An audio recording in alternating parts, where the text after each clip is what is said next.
ও গৌরীপুরের মানুষ, আপনাদের ভিতরে আমাদের ভিতরে কি দিল না পাথর? দিল না পাথর? দিল। তাইলে একটু ভাবেন, 30 বছর চোখের পানি থামতে দেন নাই। দুনিয়ার থেকে যখন বিদায় নিতেছিলেন চোখে পানি। জিবরিল জিজ্ঞাসা করছে, আতাব কি ওয়ান্তা ইলা রফিকিল আলা, আপনি এখনো কাঁদেন? আল্লাহর সান্নিধ্যে চলে যাবেন। এখন ঊর্ধ্ব জগতে খুশির বন্যা বইতেছে, প্রত্যেক আকাশে খুশি আর খুশি। ফেরেশতা কানে কানে বলতেছে, হাবিব ইয়াসিলুল হাবিব, আজকে বন্ধু বন্ধুর কাছে চিরদিনের জন্য চলে আসবে, আর আপনি কাঁদেন। তো বলছে জিবরিল, ফামান লিবাদি উম্মতি, কাঁদবো না কেন? আমি উম্মত কার কাছে রেখা যাব? আমার উম্মতকে কে দেখা রাখবে? আমার উম্মতকে কে পাহারা দিবে? তো আল্লাহ জবাব পাঠাইছে, লা আতরুকু উম্মাতাকা ওয়াহদা ওয়ালা ফারদা, বন্ধু চলে আসেন, আমি দেখা রাখবো। আমি যিনি কবরে এখনো কাঁদতেছেন উম্মতি উম্মতি করা, বলো কোলামা দেখে কি দেখে না স্বপ্নে? এখনো কবরে কাঁদতেছেন উম্মতের জন্য। আমি তো মদিনা মুনাফারা গেলে আমার মন চায় যে যদি আমাকে অনুমতি দিত তা আমি রওজায় কান লাগায় শুনতাম যে ভিতরে চিৎকার দিতেছে কিনা, মা বি উম্মতি, আমার উম্মতের কি হইল? এরা কেন আমার সাথে বিদ্বেষ করতে শুরু করলো? এরা কেন আমার আদর্শকে ছেড়া দিল? এরা কেন আমার চোখের পানিকে ভুলা গেল? এরা কেন আমার কষ্টকে ভুলা গেল? আমি তো এদের জন্য সমগ্র জগতের চাবিও নিলাম না। আমি তো কোনোদিন ময়দার রুটি খাইও দেখলাম না। আমি তো মাসের পরে মাস ঘরে চুলা জ্বলতে দিলাম না। আমি তো পেটে পাথর পর্যন্ত এদের জন্য বাঁধলাম। আমি তো দাঁড়াইতে পর্যন্ত পারলাম না, তো বৈশা বৈশা নামাজ পড়লাম। আজকে আমার উম্মত আমার আদর্শ কেন ছেড়া দিল? যুবক কেন আমাকে ভুলা গেল? নারী আমাকে কেন ভুলা গেল? পুরুষ আমাকে কেন ভুলা গেল? শিক্ষিত আমাকে কেন ভুলা গেল? অশিক্ষিত আমাকে কেন ভুলা গেল? আমি তো সবার জন্যই চোখের পানি জড়াইছি। আরো সে যাইও তো আমি এদেরকে ভুলি নাই। কসম খোদার, আরো সে যায় বলেন নাই। যদি বলতেন তাহলে আপনি ওয়ালা ইবাদিল্লাহিস সালিহিন, আপনি আত্তাহিয়াতের ভিতরে পড়েন, তো পড়েন কি করে? আল্লাহ তো বন্ধুকে সালাম দিছিল, আমাদেরকে তো দেন নাই। বন্ধু তো চিৎকার দিয়ে উঠছে, আমাকে সালাম উম্মত। আল্লাহ বলছে এইখানে উম্মত, বলছে উম্মত এইখানে আসবে না তো আসবে কোথায়? তো বলছে উম্মতের জন্য কি চান? তো নিজেই চায়া ফেলছে, ওয়ালা ইবাদিল্লাহিস সালিহিন, যতটুক আমাকে দিলেন অতটুক আমি উম্মতকে দিলাম। এই জন্যই কোন কিতাবওয়ালা লেখছে, কিতাবওয়ালা, আমি জানি না সঠিক লেখছে না ভুল লেখছে, কোন কিতাবওয়ালা লেখছে আমাদের নবীজি নাকি আল্লাহকে বলছিলেন, আনতা রব্বুল করিম, আপনি রব্বে করিম, আনান নবিয়্যুর রহিম, আমি নবী রহিম, কাইফা তুদাইয়ু হাদিল উম্মাহ বাইনাল করিম ওয়ার রহিম। আপনার আর আমার মধ্যখান থেকে শুরুতে আপনি, শেষে আমি, উম্মত দোজখে চলে যাবে, আমি মনকে বুঝাবো তো বুঝাবো কি করে? তো আল্লাহ নাকি জবাব দিছিলেন, কসসামতুল কিয়ামাতা কিসমাইন, আমি কিয়ামতকে 2 ভাগে ভাগ করছি। আমি জানি 1.25 লক্ষ নবীর ভিতর থেকে 312 জন 13 জন রসুলের ভিতর থেকে 4 জন কিতাবদারী রসুলের ভিতর থেকে আপনি একটা ব্যক্তি যে কিয়ামতের দিন উম্মতি উম্মতি বলে চিৎকার দিবেন। বিদায় কসসামতুল কিয়ামাতা কিসমাইন, আমি কিয়ামতকে 2 ভাগে ভাগ করে দিছি। আনতা তাকুলু উম্মতি, আপনি উম্মতি বলে চিৎকার দিবেন। আনা আকুলু রহমতি, আমি বলবো 99 রহমত রাখা আছে। সালতুতা, আপনি চাইতে থাকেন আমি দিতে থাকবো। সাফি তুসাফা, আপনি সুপারিশ করতে থাকেন আমি মঞ্জুর করতে থাকবো। আপনি সুপারিশ করতে করতে ক্লান্ত হয়ে যাবেন, আমি দিতে দিতে ক্লান্ত হব না। আপনি চাইতে চাইতে ক্লান্ত হয়ে যাবেন, আমি মঞ্জুর করতে করতে ক্লান্ত হব না। তা আল্লাহর রাসূল মধ্যখানে একটা কথা বলেই ফেলছেন, এটা অনেক আগেই বলে ফেলছিলেন। অদ্দোহা যখন নাজেল হয়, সাউফা ইউতিকা রাব্বুকা ফাতারদা, আপনাকে আমি রাজি করা ছাড়বো, তো আল্লাহ রসুল উম্মতের দিকে তাকায় বলছিলেন, লান আরদা হাত্তা ইয়াকুনা ওয়াহিদ মিন উম্মতি ফিন্নার, আমার একজন উম্মত জাহান্নামে থাকা পর্যন্ত আমি চাওয়া বন্ধ করব না, সুপারিশ বন্ধ করব না। শুধু এইখানেই শেষ না, আমি আপনার উপরে রাজি হব না, না না না না না। যুবক তোর পায়ে হাত দিয়া বলি যে আরো সে বলে নাই। আবুল সামরকান্দি রহমতুল্লাহ আলাইহি লেখছে, জানি না গৌরীপুরের মানুষের ভিতরে দিল আছে না পাথর, এখন বোঝা যাবে। আবুল সামরকান্দি রহমতুল্লাহ আলাইহি লেখছেন, কিয়ামতের দিন যখন উঠবে রওজায়ে আতহার থেকে, ওহুয়া ইয়াবকি ওয়া ইয়াকুল, কাঁদতে কাঁদতে উঠবেন আর বলতে বলতে উঠবেন, জিবরিল আইনা উম্মতি, আমার উম্মত কোথায়? ময়দান তো চতুর্দিকে খালি। জিবরিল সান্ত্বনা দিবে, এখন পর্যন্ত কেউ উঠে নাই, আপনি শান্ত হন, কান্না বন্ধ করেন, আপনি শান্ত হন, কেউ উঠে নাই। সর্বপ্রথম আপনাকে উঠানো হলো যে কবর থেকে উম্মতের জন্য কাঁদতে কাঁদতে উঠবে। বলেন শুধু চিৎকার দিয়েই তো যথেষ্ট হয়ে যায়? ঠিক না। নবীর আদর্শ আমাদের ভিতরে কোথায়? ওই চোখের পানির দাম দিলাম কোথায়? ইজ্জত রাখলাম কোথায়? যুবক একটু ভাবো না, কাল কিয়ামতের মাঠে তো সুপারিশ ছাড়া তো পার হওয়া যাবে না। তুমি কেন, আমি কেন, সমগ্র মানব গোষ্ঠী তো পার হতে পারবে না যতক্ষণ পর্যন্ত শাফাআতে কুবরা না হবে।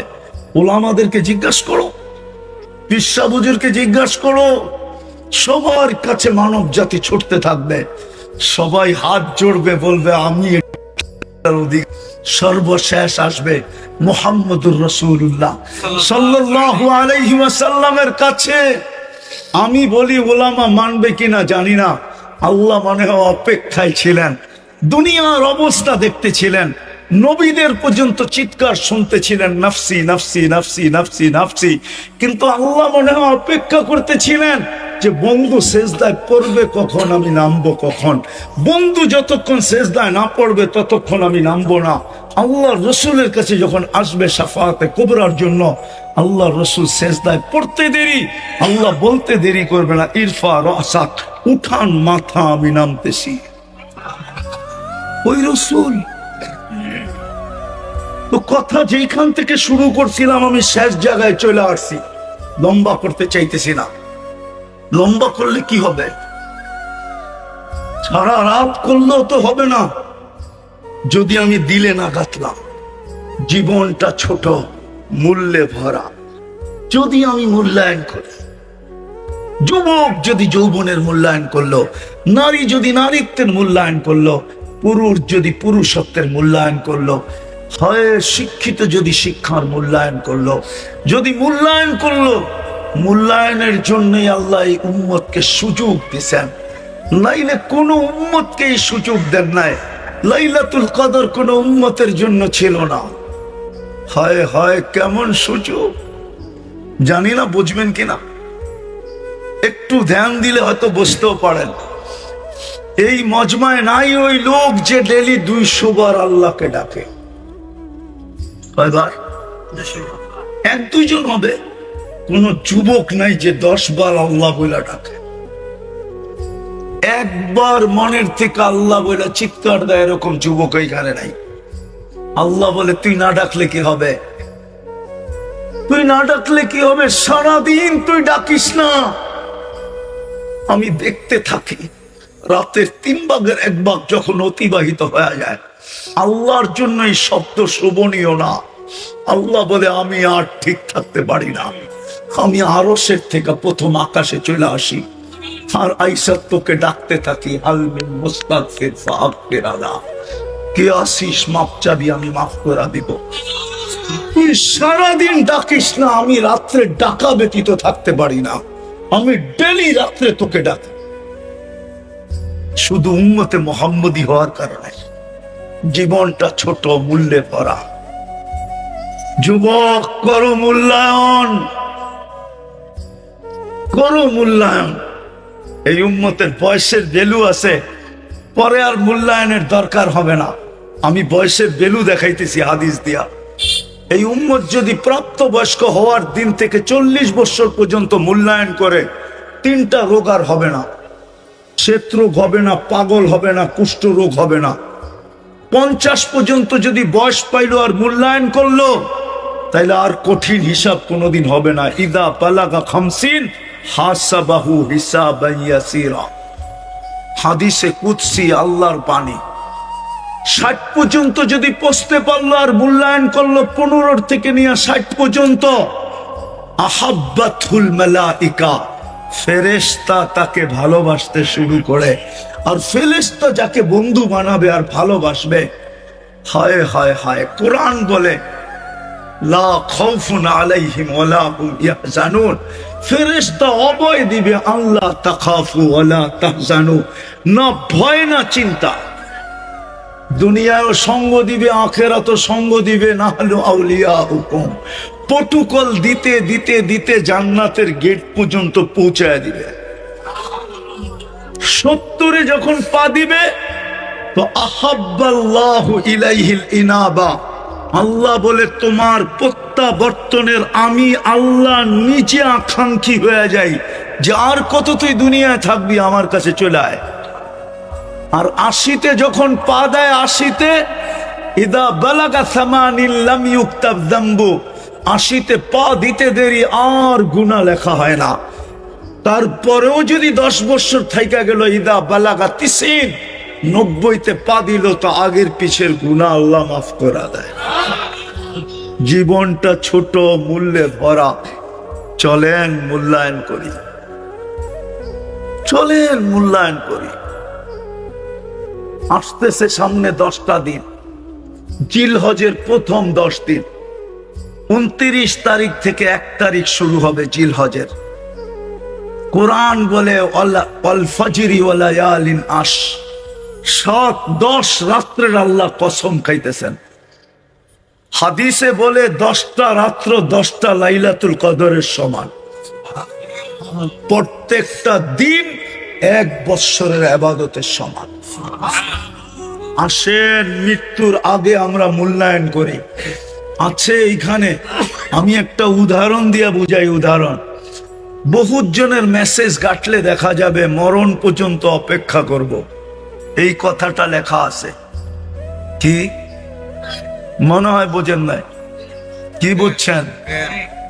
মরণ পর্যন্ত, মরণ পর্যন্ত আমার দুয়ার খোলা থাকবে। আল্লাহ বলে উম্মতে মুহাম্মাদি, তোর জন্য আমি কণ্ঠনালীতে রু আসার পূর্ব মুহূর্ত পর্যন্ত অপেক্ষা করব। হাত্তা ইউগারগির, কণ্ঠনালীতে রু আসার পূর্ব মুহূর্ত পর্যন্ত আমি তোর জন্য অপেক্ষা করব। তুই আমার বন্ধুর উম্মত, আমি তোকে নির্বাচিত করে বাছাই করে বন্ধুর উম্মত বানাইছি। আসেন আজকে তওবা করা, যা গেছে গেছে, ওটাকে আর ফিরে আনা যাবে না। এটার জন্য তওবা মনের থেকেই যথেষ্ট। চলেন আজকে তওবা করি, করব তো মনের থেকে? কি তওবা করবেন তো? কে কে করতে রাজি আছে যে মনের থেকে তওবা করব? পাক্কা? তাইলে বইলা দেন, আল্লাহ অতীত থেকে তওবা করলাম, আপনি আমাদের তওবা কবুল করেন, আমাদের গুনাহ মাফ করে দেন। আসেন আজকের থেকে অঙ্গীকার করি, জীবনকে মূল্যায়ন করি। মূল্যায়নের জন্যই মুহাম্মদুর রাসূলুল্লাহ সাল্লাল্লাহু আলাইহি ওয়াসাল্লাম, উনি আসছেনই আমাদের জীবনকে মূল্যায়িত করার জন্য, দামি বানানোর জন্য। ওনার কারণেই আমরা পাইছি, ওনার আদর্শই আমাকে মূল্যবান বানায় দিবে। কোরআন এটাই আমাদেরকে বোঝায়। কিন্তু আফসোস, আফসোস এটাই, শেষ কথা বলতেছি, আফসোস এটাই, এক সময় ছিল একজনের জন্য পর্যন্ত ফেরেশতা আসতো। আজকে আমরা কত দূর চলে গেছি, 60 লক্ষের জন্য ফেরেশতা আসে না। একজনের জন্য ফেরেশতা আসতো, একজনের জন্য। কিতাবে আছে, কিতাবে একজনে ডাক দিছে, ফেরেশতা 4th আকাশ থেকে চলে আসছে। আজকে ফিলিস্তিনের 60 লক্ষ মুসলমান চোখের পানি ঝরাইতে ঝরাইতে শেষ করে ফেলতেছে। জমিন পর্যন্ত লাশ নিতে নিতে বলতে শুরু করছে, আমার পেটে আর জায়গা নাই। রক্ত ঝরতে ঝরতে মনে হয় জমিন পর্যন্ত বলতেছে যে আর ভিতরে নেওয়ার সুযোগ নাই। 2 দিন পরে পানি উঠলো, রক্ত মিশ্রিত উঠবে, এত রক্ত আমার পেটে চলে আসছে। কিন্তু ফেরেশতা আসার কোনো চিহ্ন আমরা দেখতেছি না। হবে না তো হবে না কেন? নবীজির আদর্শ আমরা ভুলে গেছি, সব বাদ দিলাম। একটাও যদি ধরে রাখতাম, যেটা ডাকার দায়িত্ব আল্লাহ নিজে নিলেন, বন্ধুর দিকে তাকায় ডাকার দায়িত্ব নিছেন, নাইলে কোনো উম্মতকে ডাকার দায়িত্ব আল্লাহ নেন নাই। নামাজ সমস্ত উম্মতের জন্য ছিল, কিন্তু ডাকার দায়িত্ব আল্লাহ নেন নাই। কিন্তু বন্ধুর মনের দিকে চায় যখন মুসা আলাইহিস সালাম খোঁচা মাইরা দিছেন যে 5 ওয়াক্ত আমি 2 বেলা পড়াইতে পারি না, আপনার উম্মত 5 বেলা পড়বে কোত্থেকে, কমায় নিয়ে আসেন। যখন মুসা আলাইহিস সালাম দিলে দাগ দিয়া দিছেন, তো ভিতরে চিন্তা জাগতে ছিল, 9 বার গিয়া তো কমাইতে কমাইতে 5-এ নিয়ে আসলাম, ছিল তো 50, 9 বারে 45 কমায় দিল, 5-এ নিয়ে আসলাম, এখন আবার যাব কমাইতে। আবার বলতেছে অভিজ্ঞ লোকটা উম্মত যদি না পড়ে, আমার মনে হয় তখনই আল্লাহ কানে কানে বলছিলেন, বন্ধু নিয়ে যান, আমি ডাইকা ডাইকা পড়ায় নিব। আজকে ডেলি 5 বেলা কে ডাকে? কে ডাকে? আরে গৌরীপুরের মানুষ শুধু আল্লাহ ডাকে নাকি? আল্লাহর সাথে সাথে তো রহমানও ডাকে, রহিমও ডাকে, মালিকও ডাকে, কুদ্দুসও ডাকে, সালামও ডাকে, মুমিনও ডাকে, মুহাইমিনও ডাকে, আজিজও ডাকে, জব্বারও ডাকে, মুতাকাব্বিরুল খালিকুল বারিউল মুসাব্বিরুল গফফারুল কহ্হারুল ওয়াহাবুর রাজ্জাকুল ফাত্তাহুল আলিমুল কাবিদুল বাসিতুল খাফিদুর রাফিউল মুইজ্জুল মুদিল্লুস সামিউল বাসীরুল হাকামুল আদলুল লতীফুল খবীরুল হালিমুল আযীমুল গফুরুশ শাকুরুল আলিয়ুল কবীরুল হাফিজুল মুকিতুল হাসিবুল জলিলুল করিমুর রকিবুল মুজিবুল ওয়াসি আল হাকিমুল ওয়াদুদুল মজিদুল বাঈতুশ শাহীদুল হকুল ওয়াকিলুল কবিয়ুল মতিনুল ওয়ালিয়ুল হামিদুল মুসি আল মুবদি আল মুঈদ আল মুকি আল মুমিত আল হাইয়্যু আল কাইয়্যুম আল ওয়াজিদ আল মাজিদ আল ওয়াহিদ আল আহাদ আল সামাদ আল কাদির আল মুক্তাদির আল মুকদ্দম আল মুআক্খার আল আউয়াল ওয়াল আখির আল যাহির ওয়াল বাতিন আল ওয়ালি আল মুতাওয়ালি আল বরর আল তাওয়াব আল মুনতাকিম আল আফু আর রাউফ মালিক আল মুলক যাল জালালি ওয়াল ইকরাম আল মুকসিত ওয়াল জামি ওয়াল গনি ওয়াল মুগনি আল মানি আল দার আল নাফি আল নূর আল হাদি আল বদি ওয়াল বাকি আল ওয়ারিস ওয়াল রশিদ আল সাবুর জাল্লে জালালু 99 পদের মালিক আল্লাহ ডাকে। তারপরেও 90% মুসলমান নামাজ পড়ে না। ফেরেশতা আপনার জন্য পাঠায়, তো পাঠায় কি করে? ওই নামাজ যিনি মার পেটের থেকে চাদরে রাখতে দেরি, সেজদা করতে দেরি করেন নাই। মুহাম্মদুর রাসূলুল্লাহ দুনিয়াতে পা রাখার সাথে সাথে যখন চাদরে রাখতে দেরি, ডান দিক হয়ে সেজদা করতে দেরি করেন না। মেসেজ দিছেন উম্মত নামাজ নামাজ নামাজ। যিনি চাওয়ার সময় চিৎকার দিছেন আসসালা আসসালা, একের ভিতরে 100 নিয়ে আসছেন বানায়া। নামাজ 1 না 100 এটার ভিতরে। ইদা সালুহা সালুহা সাইরুল আমাল, 90% উম্মত নামাজ পড়ে না। তওবা যখন করলেন, চলেন আজকে জাবালে নূর মাদ্রাসার কমপ্লেক্সের পেটের ভিতরে বসে অঙ্গীকার করি, বিশেষ করে যুবকদেরকে বলি, অঙ্গীকার করো আজকের থেকে কোনদিন নামাজ ছাড়বো না। পাক্কা ওয়াদা? পাক্কা ওয়াদা? পাক্কা তো? পাক্কা ওয়াদা করি নামাজ ছাড়বো। আল্লাহ আমাদেরকে আমল করার তৌফিক দান করেন। নামান নামান, শুধু শুধু এই অবস্থা হয় না আজকে।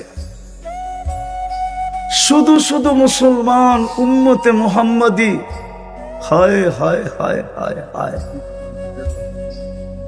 শুধু শুধু এই অবস্থা আজকে হয় নাই। আমরা না আল্লাহর ইজ্জত রাখছি, না বন্ধুর ধারকে ধার দাঁড়ছি, মুহাম্মদুর রাসূলুল্লাহর ইজ্জত রাখি নাই। এই জন্য আপনাদের পায়ে হাত দিয়া বলি, উচিত ছিল 4 মাস গুনাহ না করা। আল্লাহর আবেদন ছিল, আবেদন অনুরোধ ছিল, এই উম্মতের কাছে 4 মাস গুনাহ করো না। ফালা তাযলিমু ফিহিন্না আনফুসাকুম, 4 মাস গুনাহ করো না। জিকাদা, জিলহজ্জা, মুহররম। জিকাদা তো চলেই গেল, সামনে জিলহজ, মুহররম, আর একটা আসবে রমজানের আগে, রজব। 4 মাস এই উম্মতকে গুনাহ করতে আল্লাহ নিষেধ করছিলেন, অনুরোধ করছিলেন, আবেদন করছিলেন, কিন্তু উম্মত আল্লাহর কথায় কর্ণপাত করে নাই। বিদায় আজকে এই উম্মতের দুরবস্থা। নাইলে ফিলিস্তিন আপনারা মিডিয়ায় দেখছেন, আমি 15 বছর আগে 2 চোখে দেখছি, এই 2 চোখে। আমি 2010-এ ফিলিস্তিন দেখে আসছি। আমি চিনি ইব্রাহিম আলাইহিস সালামের কবর কোথায়, আমি জানি মুসা আলাইহিস সালামের কবর কোথায়, আমি চিনি 70 জন চিহ্নিত নবীদের রওজা কোথায়, আমি চিনি, আমি চোখে দেখে আসছি। ফিলিস্তিনে 45,000 সাহাবাদের কবর। আমি অহংকার করে বলতেছি না, আমার বয়ানে আছে। আমি 2010-এ মুসা আলাইহিস সালামের শ্বশুর বাড়িতে দাওয়াত খেয়ে আসছি, মাদায়েনে, ওনার শ্বশুর বাড়ি মাদায়েন। আমি চিনি, আমার চোখ বিয়োগ মিলে না যে ফেরেশতা এখনো কেন আসে না। যারা বন্ধুর ভাষায় কথা বলে, যারা কোরআনের ভাষায় কথা বলে, যারা জান্নাতের ভাষায় কথা বলে, যারা সাহাবাদের সন্তান, 45,000 সাহাবাদের কবর হলো ফিলিস্তিনে। ইব্রাহিম আলাইহিস সালামের রওজায়ে আতহার হলো ফিলিস্তিনে, বাইতুল মুকাদ্দাস ফিলিস্তিনে। দুজাহানের বাদশাহ নামাজ পড়াইছেন বাইতুল মুকাদ্দাসে ইমামতির মাধ্যমে। পিছনে মুসল্লি ছিল 1.25 লক্ষ নবী রাসূল। ওই জমিনে এখনো ফেরেশতা আসে না। আল্লাহ যেন বলতে চায়, আসবে তো আসবে কি করে, তোরা তো আমার ইজ্জত রাখিস নাই, আমার বন্ধুর ইজ্জত রাখিস নাই, আমি তোদেরকে দাম দিতে কম দিই নাই, সবার উপরে দাম উঠায় দিছে।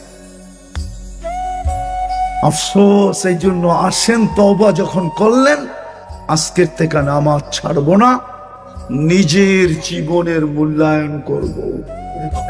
করবা যুবক, করবা? শিখো, না জানলে শিখো। বাংলাদেশের মতো সুযোগ দুনিয়ার কোথাও নাই। আমি 103টা দেশ ঘুরা বলতেছি, আমার 103টা দেশ দেখা শেষ। আমি 60টা মহাদেশ দেখা বলতেছি। বাংলাদেশের মতো আলেম ওলামা দুনিয়ার কোনো দেশে নাই, পীর মাশায়েখ দুনিয়ার কোনো দেশে নাই, বাংলাদেশের মতো মসজিদ মাদ্রাসা দুনিয়ার কোনো দেশে নাই। এই দেশে থাকার পরেও যদি না শিখলাম, তাহলে আল্লাহর কাছে জবাব দিব তো দিব কি করে? বলেন, শিখবো? আল্লাহ আমাদেরকে আমল করার তৌফিক দান করেন।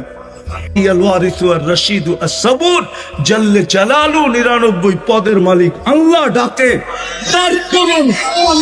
তারপরেও 90% মুসলমান নামাজ পড়ে না। ফেরেশতা আপনার জন্য পাঠায় তো পাঠায় কি করে? ওই নামাজ যিনি মার পেটের থেকে চাদরে রাখতে দেরি, সেজদা করতে দেরি করেন নাই। মুহাম্মদুর রাসূলুল্লাহ দুনিয়াতে পা রাখার সাথে সাথে যখন চাদরে রাখতে দেরি, ডান দিক হয়ে সেজদা করতে দেরি করেন না। মেসেজ দিছেন, উম্মত নামাজ নামাজ নামাজ। যিনি চাওয়ার সময় চিৎকার দিছেন, আসসালা আসসালা, একের ভিতরে 100 নিয়ে আসছেন বানায়া। নামাজ 1 না 100, এটার ভিতরে ইদা সালুহা সালুহা সাইরুল আমাল। 90% উম্মত নামাজ পড়ে না। তওবা যখন করলেন, চলেন আজকে জাবালে নূর মাদ্রাসার কমপ্লেক্সের পেটের ভিতরে বসে অঙ্গীকার করি। বিশেষ করে যুবকদেরকে বলি, অঙ্গীকার করো আজকের থেকে কোনোদিন নামাজ ছাড়বো না। সুন্নাহ of Madina, the Islamic YouTube channel.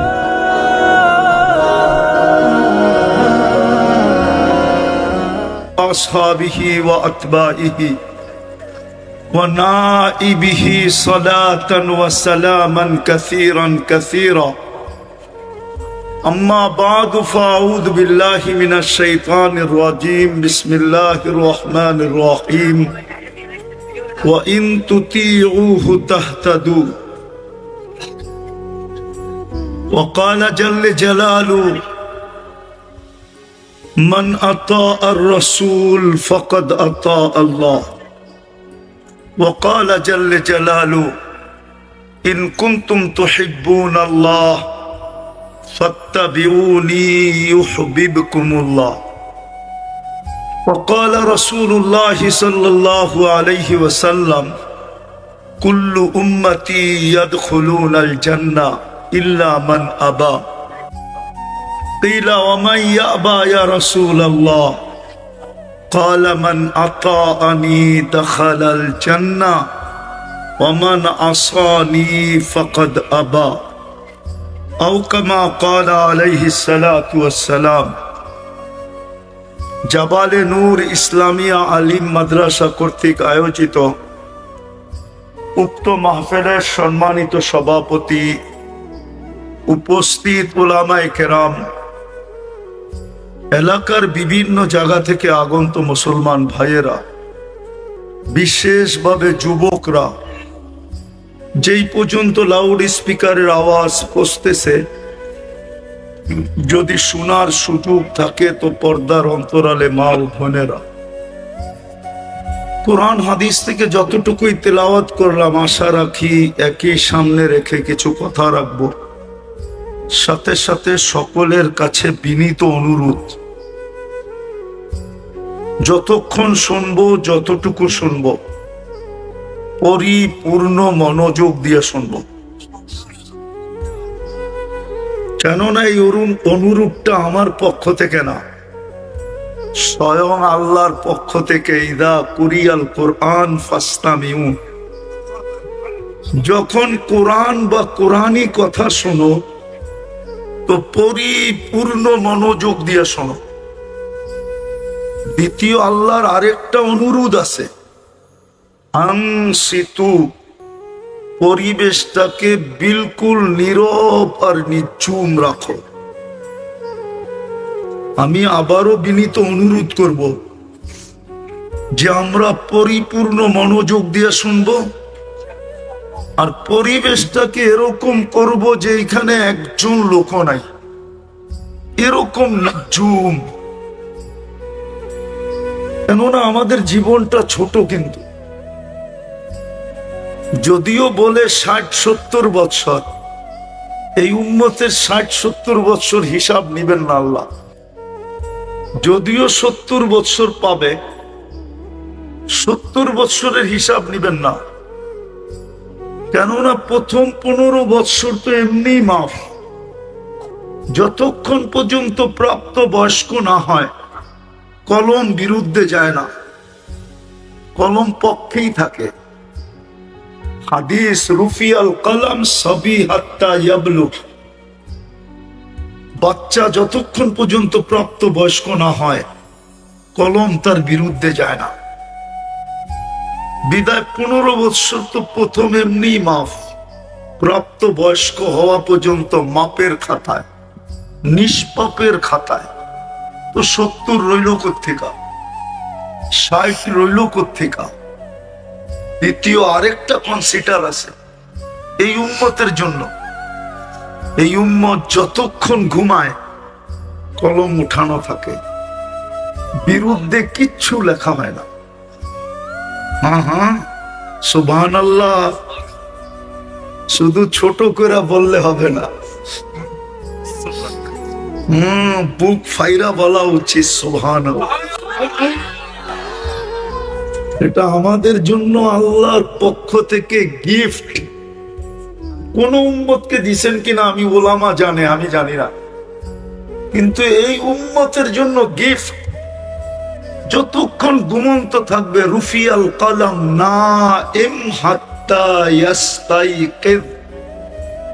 ঘুমন্ত ব্যক্তি যতক্ষণ পর্যন্ত সজাগ না হবে, ঘুম তাকে যতক্ষণ পর্যন্ত ঘুমন্ত রাখবে, কলম বিরুদ্ধে যাবে না। কোন ওলামা বলতে পারবে না 309 বৎসরের আসহাবে কাহাফের হিসাব হবে না। সৌদি যুবরা 27 বৎসর ঘুমায় আছে। বাংলাদেশের কোন দুনিয়ার কোন আলেম ফতোয়া দিতে পারবে না যে কলম ওর বিরুদ্ধে যাবে। ও এখনো ঘুমাইতেছে 27 বৎসর টানা, এখনো ঘুমে, কমাতে আছে, কমা ঘুমায় আছে। তো ঘুমের ভিতরে যদি 24 ঘন্টার 4 ভাগের 1 ভাগও যায়, তো 60 বৎসর ভিতর থেকে প্রাপ্ত বয়স্ক হওয়ার থেকে কতটুকু ঘুমের ভিতরে গেল? 4 ভাগের 1 ভাগ। 60 হইলে 45-এর 4 ভাগের 1 ভাগ কত? 70 হইলে 55-এর 4 ভাগের 1 ভাগ কত? এটাও মাফ। বুঝা গেল আমাদের জীবনটা অতি ছোট, অতি অতি এই উম্মতকে আল্লাহ অতি ছোট জীবন দিয়েছেন। কিন্তু জীবনটা ছোট হলে কি হবে? মূল্যায়নে ভরা, মূল্যায়নে মূল্যায়নে মূল্যায়ন বোঝেন? দামে ভরা, দামে অনেক দাম। আমি 1-2টা দেখায় কথা আগে নিয়ে যেতেছি। যদি উম্মতের জীবন দামি না হইতো, তাইলে এক রাত্রে 83 বৎসরের ইবাদত কেন দিতেন? রাত্র কয়টা? পরিশ্রম কয় রাত্র? সজাগ কয় রাত্র? ক্লান্ত কয় রাত্র? ইবাদত কয় বৎসরের? 83। ঠিক না? কত? ভুল। কেন আমি খায়ের বাদ দিয়া বলছি 83। যদি খায়ের যোগ করি তাহলে 83,000 বৎসর বললেও ভুল হবে না। কেন আল্লাহ নিজে বলতেছেন ওয়ালি খায়রি লা নিহায়া, আমার খায়ের কোনো সীমা রেখা নাই, আমার খায়ের কোনো। তাইলে 83,000 বৎসর বললেও কম বলছি। পেশাব বসা আছে, ওনারা একটা কথা বলে তাসালসুল। কি কি 83 বৎসরের ভিতরে আরো 83টা লাইলাতুল কদর তো আছে না নাই? ওইটি যোগ করলে ওইগুলার ভিতরে আরো 83টা লাইলাতুল কদর আছে কিনা? ওইগুলা যোগ করলে সীমানা পাওয়া যাবে না খুঁজা। তো জীবনটা আমাদের ছোট। গরিপুরের মানুষ ভালো মতে বুঝি, জীবনটা আমাদের ছোট, মূল্যে ভরা, মূল্যে মূল্যে। যুবকের যৌবনটা ছোট, যৌবনটা যৌবনটা বাংলাদেশের একটা প্রবাদ বাক্য আছে, বলবো? আবার মা বোনরা শুনলে রাগ হয়ে যাবে, ঠিক না? বলবো?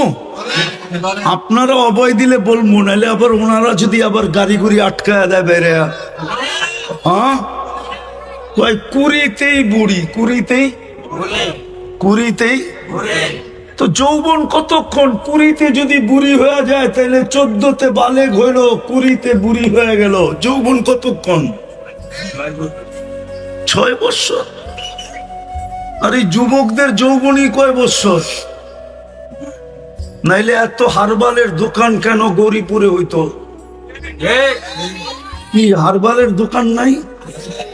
কলিকাতা হারবালও তো আছে দেখলাম, মডার্ন হারবালও তো আছে দেখলাম, দেশি হারবালও তো আছে দেখলাম, ঠিক না?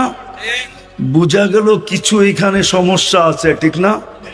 আর হবে না কেন? সারাদিন নেটের ভিতরে থাকে, সমস্যা তো হওয়ারই কথা, ঠিক না? মাঝে মাঝে তো আবার মোবাইল টাচ করে চুমাও দেয়, ঠিক না? মনে হয় বোঝেন না আপনারা। যারা বোঝার ওরা বুঝছে। নাচ দেখা, গান দেখা, কোথায় বয়া নাচতেছে, কোথায় বসা গাইতেছে, কিন্তু এখন কি করব, স্বাদ তো মিটাইতে হবে। তো মোবাইলে স্ক্রিনে টাচ করে চুমা দিতেছে। জিজ্ঞেস করেন ও করে, না রাগ হয়ে গেল বুঝি, ঠিক না? তো যৌবন থাকে কোত্থেকে, ঠিক না? তো যৌবন কয়দিন? কয়দিন? অল্প কয়েকদিন, ঠিক না? হ্যাঁ, কিন্তু মূল্যে ভরা। যদি মূল্যায়ন করা যায়, যুবক পায়ে হাত দিয়া পড়ে, যদি তুমি তোমার যৌবন মূল্যায়ন করতে পারলা, তো আমি হাদিসে কুদসি দিতেছি, আল্লাহ বলে লাউলা শাবাবা খুশা, ওই যুবক যদি জমিনে না থাকতো, যে যৌবনের মূল্যায়ন করলো, লাজালতু সামা হাদিদা, আমি আকাশকে লোহার বানায় দিতাম, ওয়াল আরদা সাফসাফা, জমিনকে তামার, ওমা আনজালতু মিনাস সামাই কাতরা, আকাশ থেকে কেউ বৃষ্টির একটা ফোঁটা কখনো দেখতো না, ওমা আম্বাত্তু মিনাল আরদি হাব্বা, শস্যের একটা দানা কোনোদিন জমিন থেকে উৎপন্ন হতো না, বাল আনজালতু আলাইহিমুল আযাবা সাব্বা, একের পর এক আযাব দিয়ে আমি ধ্বংস করে দিতাম। কিন্তু পারি না কেন? ওই যুবকের কারণে পারি না, যে যৌবনের মূল্যায়ন করলো, যদিও ছোট। তোমার মূল্য কত ভাবো। ঠিক কোন নারী যদি নারীত্বের মূল্যায়ন করলো, নারীত্ব কতদিন থাকে মানুষের? মনে উঠলো কোরআনের এক কাহিনী, খওলা বিনতে সালাবা, সূরায়ে মুজাদেলা যার কারণে নাজিল হয়েছে। খওলা বিনতে সালাবা, আওয়াজ না, খওলা বিনতে সালাবা এক মহিলা ছিলেন, যার কারণে সূরায়ে মুজাদেলা নাজিল হয়েছে। ওনার 8টা বাচ্চা ছিল, 8টা বাচ্চা। স্বামী এমন একটা কথা বলে দিছে, যার কারণে জাহেলিয়াতের যুগে বিচ্ছেদ হয়ে গেছে। এটাকে তালাকে জেহার বলে, জেহার। স্ত্রীকে মা বইলা ফেলছিল, মা কি মা বইলা ফেলছিল। আল্লাহর রসুলের কাছে আসছে, আসার পরে বলছে, ইয়া রাসূলুল্লাহ, স্বামী তো এটা বইলা ফেলছে। এটা তো জাহেলিয়াতের যুগে ছিল, আমরা তো ইসলামের ভিতরে চলে আসছি, আপনি একটা সিদ্ধান্ত আমাকে দেন না। আল্লাহর রসুল বলতেছিল, খওলা আমি কি করে দিব, এখনো তো ওহী আসে নাই। তো মহিলা বারবার বলতেছিল, একটা সিদ্ধান্ত দেন না আমাকে। কিন্তু আল্লাহর রসুল ওই পুরান সিদ্ধান্ত শুনাইতেছিলেন, হারিমতি আলাইহি ইয়া খাওলা। তো খাওলা রাগ হয়ে উঠা যেতেছিল। আল্লাহর রসুল বলতেছে, কোথায় যাস? বলছে, আপনাকে আর বলবো না, ডাইরেক্ট আল্লাহকে বলবো। তো খাওলা একটু সরে যে হাত উঠায় বলতেছে, ইলাহি মালিক আফনা শাবাবি। 8 বাচ্চা হওয়ার পরে যৌবন কোত্থেকে থাকে? আকালা মালি, সম্পদ বলতে কিচ্ছু নাই। তাফাররাকা আহলি, ইসলাম গ্রহণ করার কারণে পরিবার পরিজন থেকে বিচ্ছেদ হয়ে গেছে। লি সিবিয়ানুন সিগার, আমার ছোট ছোট 8টা বাচ্চা। ইন জামামতু ইলাইয়া জাউ, যদি আমার কাছে রাখি আমি খাইতে পাই না, এগুলা কোত্থেকে খাওয়াবো? ইন জামামতু ইলাইহি জাউ, যদি আমি পুরুষের কাছে পাঠায়া দেই, বাপের কাছে পাঠায়া দেই, তো একটা পুরুষ 8টা বাচ্চা পালবে কি করে? আমার ছেলেগুলা বিনষ্ট হয়ে যাবে। দোয়া চলতেছিল, এর ভিতরে ওহী চলে আসছে, ওহী চলে আসছে। নারী যদি নারীত্বের মূল্যায়ন করে, তাইলে এরকমও নারী হয় যে কোরআন নামায় নিয়ে আসে। কোরআন আল্লাহর রসুল পরে ওহী নাযিল শেষ হওয়ার পরে শুনাইতেছিলেন, খওলা কোথায়? قد سمع الله قول التي تجادل عن زوجها وتشتكي الى الله। আল্লাহ যেন বন্ধুকে বলতেছেন, বন্ধু আপনি শুনলেন না, আমরা কিন্তু শুনা ফেলছি, আমরা বান্দির পক্ষে চলে আসছি, পক্ষে। কসম খোদার, নারী যদি নারীত্বের মূল্যায়ন করে, ওলামাদের মাঝে বলতেছি, একজন পুরুষকে জান্নাতের 8 দরজা থেকে ডাকবে, দ্বিতীয় কোনো পুরুষকে ডাকবে কিনা আমি জানি না, যিনি আবু বকর সিদ্দিককে 8 দরজা থেকে ডাকবে। কিন্তু আমার গরিপুরের মা বোনরা যদি নিজের মাতৃত্বকে, নারীত্বকে সুরক্ষিত করে আর মূল্যায়িত করে দামি বানায়, তো হাদিস বলে জান্নাতের 8 দরজা গৌরীপুরের প্রত্যেক নারীকে ডাকবে। আল্লাহর রাসূল বলে ফালি তাদখুলিল জান্নাতা মিন আইয়ি আবওয়াবিল জান্নাতি শাআ। বিদায় জীবনটা আমাদের ছোট, মূল্যে ভরা। জীবনটা আমাদের ছোট, মূল্যে ভরা, কিন্তু শর্ত হলো মূল্যায়িত করতে হবে।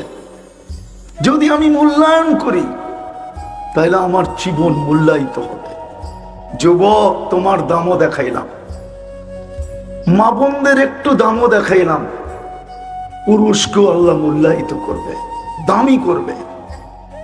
প্রত্যেকটা ব্যক্তিকে আল্লাহ দামি করবে যদি আমরা মূল্যায়ন করি। আর যদি মূল্যায়ন না করলাম, আর মূল্যায়ন করার জন্যই আল্লাহর 24 ঘন্টার সার্ভিস। 24 ঘন্টা আল্লাহ কিন্তু 24 ঘন্টা আমাদেরকে সার্ভিস দিতেছেন। এই জন্যই তো আল্লাহ এক জায়গায় বলেন, মান আরাদা আন্নি নাদাইতুহু মিন কারিব।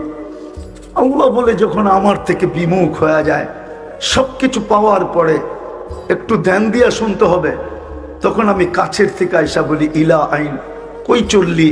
আম্মা কুনতা মা আম্মাহিনা, তুই কি নিকৃষ্ট পানির ফোঁটা ছিলি না? ফামান জাআলাকা দামা, তোকে রক্তে রূপান্তরিত কে করলো? ওমান জাআলাকা মুদগা, তোকে রক্তপিণ্ডতে রূপান্তরিত কে করলো? ওমান জাআলাকা ইযামা, তোর কঙ্কালটা কে তৈরি করলো? ওমান কাসা আলাইহি লাহমা, এত সুন্দরভাবে নিখুঁতভাবে তোর উপরে গোশতের আর চামড়ার আবরণকে চড়াইল। যুবক, কি দেখা 14 তারিখে ফুল দাও বলো? কি দেখা? আরে বলো না, রাগ হয়ে গেল? একটু বলো না, কি দেখা 14 তারিখে ফুল দাও? গোশত আর চামড়ার আবরণ দেখি তো দাও, ঠিক না? হ্যাঁ, সত্য তো। শুধু ফুল দেয় নাকি? গৌরীপুরের হোটেলগুলা ওই দিন খচা খচ ভরা থাকে, ঠিক না? হোটেলে বসায় খাওয়ায়, ঠিক না? আবার পার্সেলও বাড়ির জন্য দেয়, ঠিক না? গৌরীপুরের ডাক্তাররা যদি বইলা দিত যে কলিজা বাহির করে বুনা করে দিলে তুই মরবি না, তাইলে মনে হয় যুবকরা কলিজা বাহির করে বুনা করে দিয়া দিত। ল, তারপরও একটু লেখা দে I.U,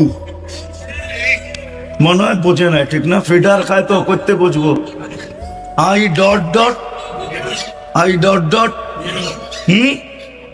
কিন্তু চেহারা দেখলে তো মনে হয় সবই ছ্যাক খাওয়া, সব ছ্যাক খাইছে।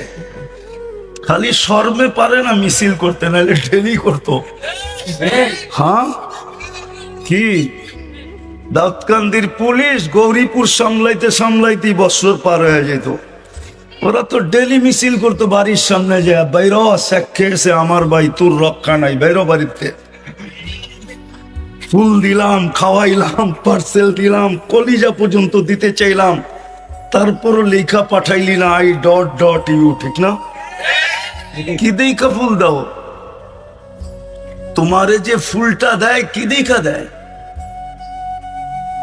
এটা দেখা দেয়, ঠিক না? কে সাজাইছে এত সুন্দর চামড়ার গোশতের আবরণ দিয়া?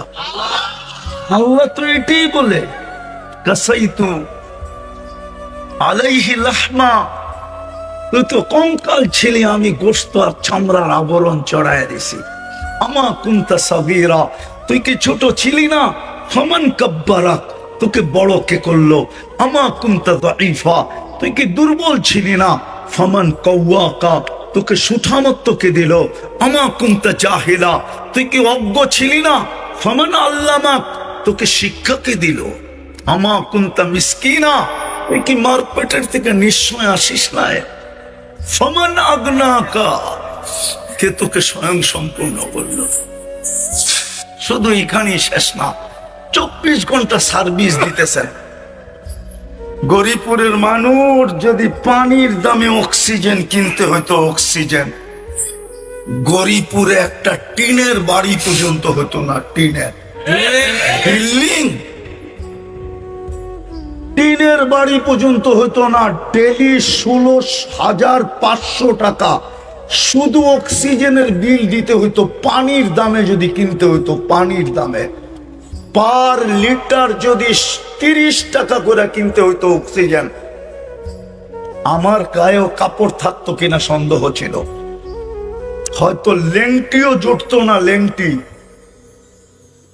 16,500 টাকা ডেলি বিল দিতে হতো। যুবক, ভালো মতে বোঝো, তুমি ডেলি 550 লিটার অক্সিজেন নাও। 30 টাকা যদি পার লিটার হতো, পূরণ দিয়া দেখো 550 কে 30 দিয়া কয় টাকা বিল হয়? ডেলি 16,500 টাকা, মাসে 4,95,000 টাকা বিল দিতে হইতো। জানি না গরিপুরে কিডনি ডায়ালিসিস আছে কিনা। আছে? নাই? কোথায় আছে? দাউদকান্দি, কুমিল্লা নাই? একবার ডায়ালিসিসে কয় টাকা নেয়? বলুক না পিসা হুজুর, কয় টাকা নেয়? এতটুক নলেজ তো থাকার কথা। 3,000 টাকা, ঠিক না? হুজুরের টাইম মেনে নিলাম। ডেলি 36 বার আল্লাহ আমাদের কিডনিকে ডায়ালিসিস করে। যুবক, একবার ডায়ালিসিস করতে দুনিয়ালারা 4 ঘন্টা নেয়। 4 ঘন্টা। জিজ্ঞাসা করো যার ডায়ালিসিস হয়, ডায়ালিসিসের সময় ওর কষ্টটা কতটুকু হয়। ও যুবক, তুমি বসে আছো, তোমার ডায়ালিসিস হইতেছে, 40 মিনিটে একবার কমপ্লিট। 24 ঘন্টায় 36 বার আল্লাহ ডায়ালিসিস করে। হুজুরের কথা বাদ দিলাম, 3,000 টাকা যদি পার ডায়ালিসিস 100 টাকা আল্লাহ নিতেন, তাহলে ডেলি 3600 টাকা বিল দিতে হইতো। মাসে 1,08,000 টাকা ডায়ালিসিসের বিল দিতে হইতো। আল্লাহ বিনা পয়সায় সার্ভিস দিতেছেন। সুবহানাল্লাহ। একবার ডেলি কোটিবার বললেও শোধ হবে না, ঋণ শোধ হবে না। কোটিবার বলল। আমার কথা বোঝো, আমি প্রথম আসছি এই গরিপুর পুরপাড়ে। আমার এই জীবনের প্রথম আমি গরিপুর পুরপাড়ে আসছি। এর আগে আমি গরিপুর আসি নাই। ভালো মতে বোঝো, কাজে দিবে। আমি বিশেষভাবে যুবকদের পায়ে হাত দিয়ে বলতেছি, তোমরা বোঝো। আল্লাহ বিনা পয়সায় সার্ভিস দিতেছেন, যেন তুমি তোমাকে মূল্যায়িত করো, দামি বানাও। জীবনটা ছোট, দামে ভরা। যদি আমি আমাকে দামি করলাম, দামি বানাইলাম, যদি আমি মূল্যায়ন করলাম, যদি আমি কদর করলাম, কদর আরবিতে বলে কদর। এই জন্যই লাইলাতুল কদর বলছে, মূল্যবান রাত্রি।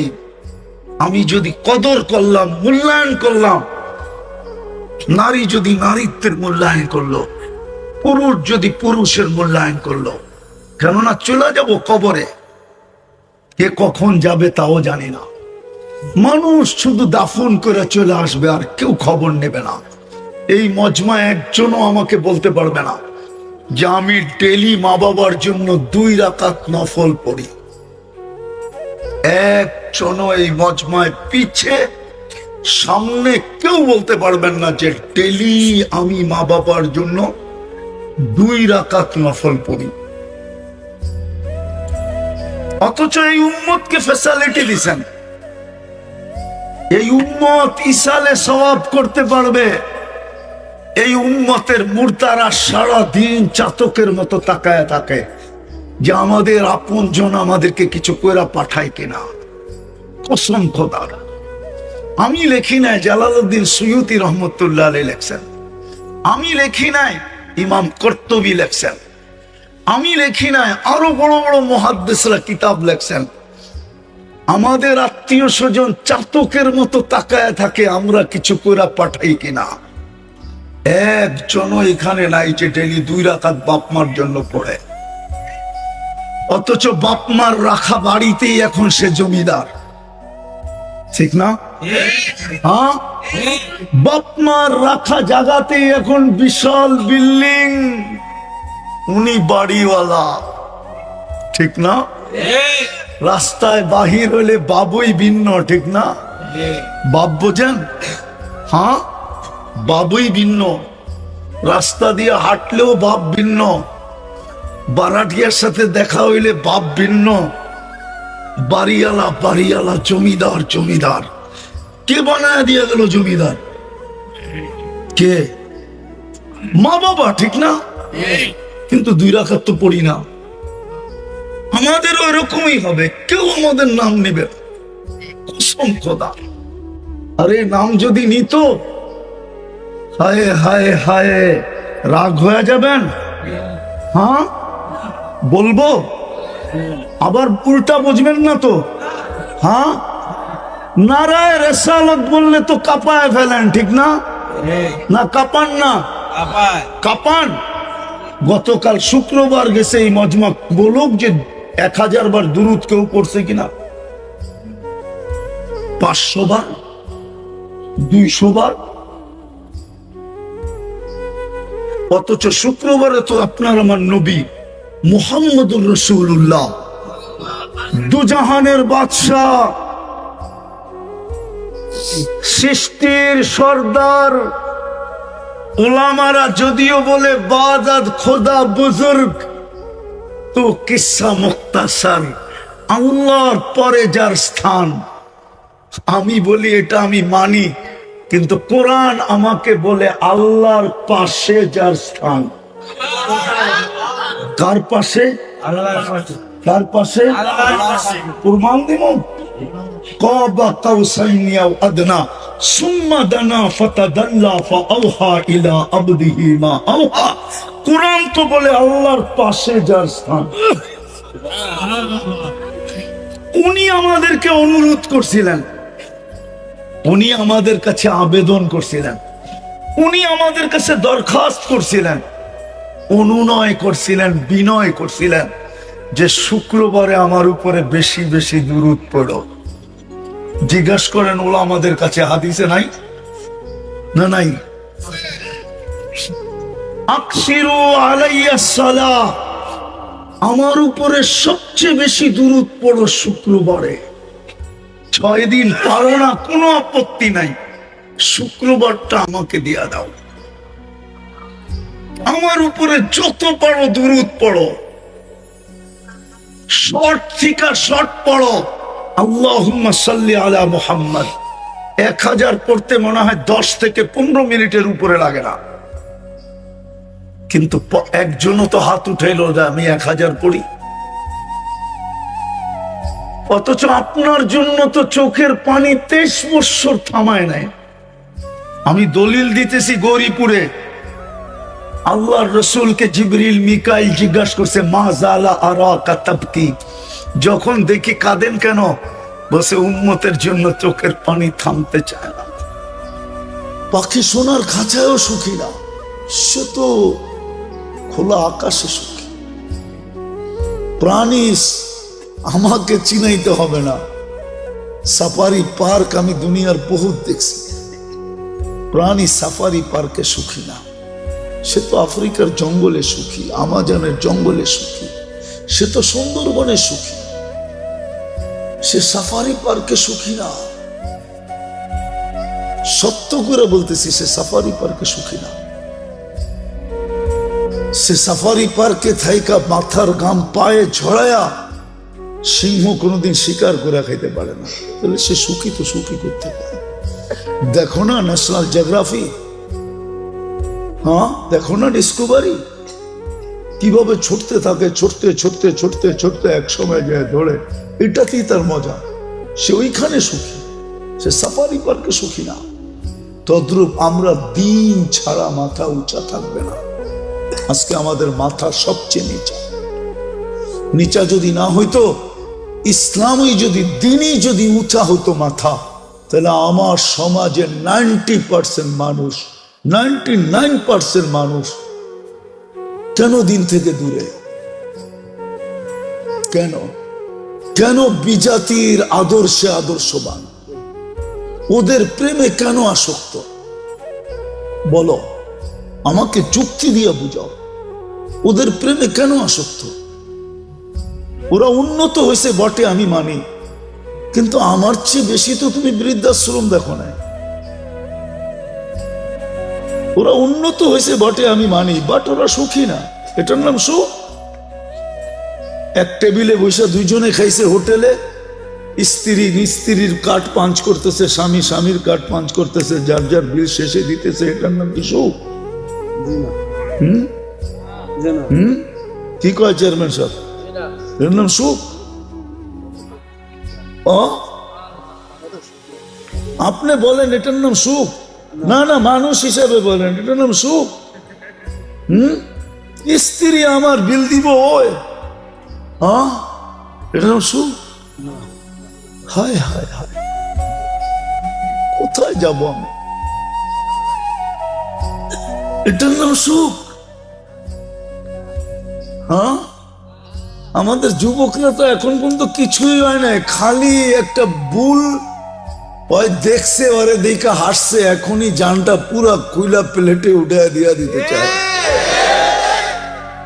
হাসি তো মনে হয় ওরে দেখা দেয় না, ও বুঝা পেয়েছে। এখানে কত যুবক আছে 14 তারিখ পর্যন্ত আশা করতেছে যদি এইবার লেখা পাঠায় আই ডট ডট ইউ। কতজন এখনো আশায় আছে? ও যখন বউকে বোর বিল দেয় না, ও কি মেহমান খাওয়াবে নাকি? আমাদের ভিতরে যে আতিথেয়তা আছে, ওয়ার্ল্ড ফেমাস, বাংলাদেশের মতো আতিথেয়তা দুনিয়ার কোথাও নেই। আমাকে বুঝাইতে হবে না, 99টা দেশ তো দেখছি, অহংকার মনে করেন যাই মনে করেন, আমি চিনি, আমাকে চিনাইতে হবে না। দুনিয়ার কোনো মহাদেশ তো বাকি নাই যে দেখি না আমি। আমাদের মতো আতিথেয়তা দুনিয়ার কোথাও নাই, বাংলাদেশের মতো আতিথেয়তা সারা দুনিয়া বলে। আমরা তো দুনিয়া ঘুরি, টঙ্গিতে যে মেহমান আসে যখন যায় বিদেশে, দেশে যায়, আমরা গেলে বলে তোমাদের মতো মেহমানদারি করতে পারবো না, তোমরা ফেমাস। প্লেনতে নামার থেকে নিয়ে আবার প্লেনে উঠা পর্যন্ত আতিথেয়তা, এরকম দুনিয়ার কোথাও নেই।